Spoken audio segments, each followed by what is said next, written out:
This is breaking news from Channel 7 Eyewitness News.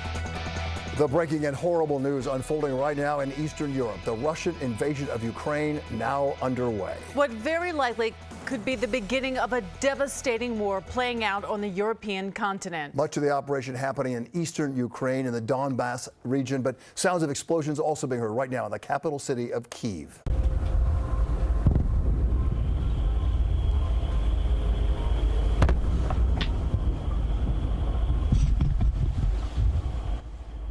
Eyewitness News reporter Josh Einiger live at the UN, with the Security Council has been meeting in an emergency session. Josh? And that session just wrapped up about an hour ago, Sade. It was a remarkable split-screen moment, though, tonight as the UN Secretary General addressed the Security Council and specifically straight into the camera, the President of Russia, Vladimir Putin.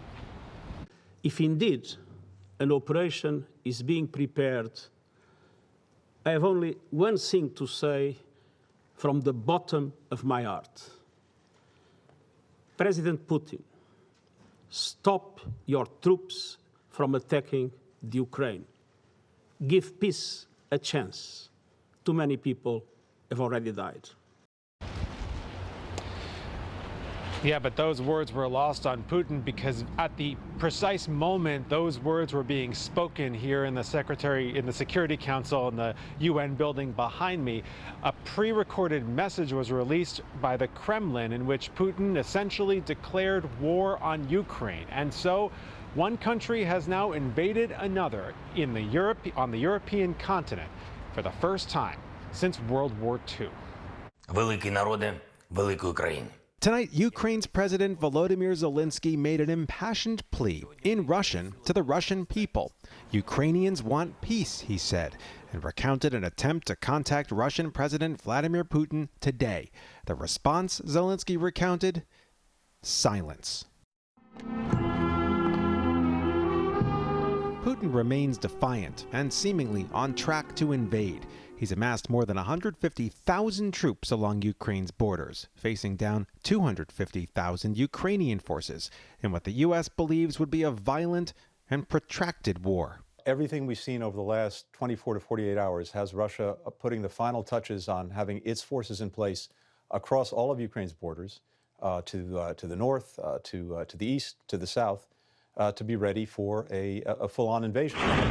Smaller skirmishes are already in full swing. Ukraine blamed this bomb attack on Russian-backed separatists in the east, but they, with no evidence, claim it's Ukraine that's the aggressor and are asking Putin for help, something he already said he'd do when he signed a declaration unilaterally declaring those areas independent, along with an expanded land grab, 70% larger than the areas those separatists already hold.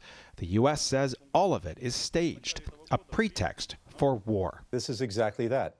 This is right out of the Russian playbook to manufacture a provocation as a justification for invading Ukraine. And this is part and parcel of what we predicted all along. And now they fear the die has been cast, that Putin, who's long lamented the breakup of the Soviet Union, hungers for a return of the Cold War glory days, no matter the cost. It won't be bloodless. There will be suffering, there will be sacrifice. And in some twisted irony here at the UN tonight, the Security Council meeting where all those diplomats were imploring Russia not to invade Ukraine, that meeting was being chaired in the normal rotation of the Security Council by the ambassador from Russia. Meanwhile, the president of Russia, Putin, in that pre-recorded statement, in a thinly veiled warning really against the United States, said any foreign attempt to interfere with Russian action would lead to, in his words now, consequences they have never seen. We're live at the UN tonight. Josh Einiger, Channel 7, Eyewitness News. Josh, thank you. Well, President Biden releasing a statement tonight saying, in part, the prayers of the entire world are with the people of Ukraine. It goes on to say, tomorrow I will meet with my G7 counterparts in the morning and then speak to the American people to announce the further consequences the United States and our allies and partners will impose on Russia for the needless act of aggression.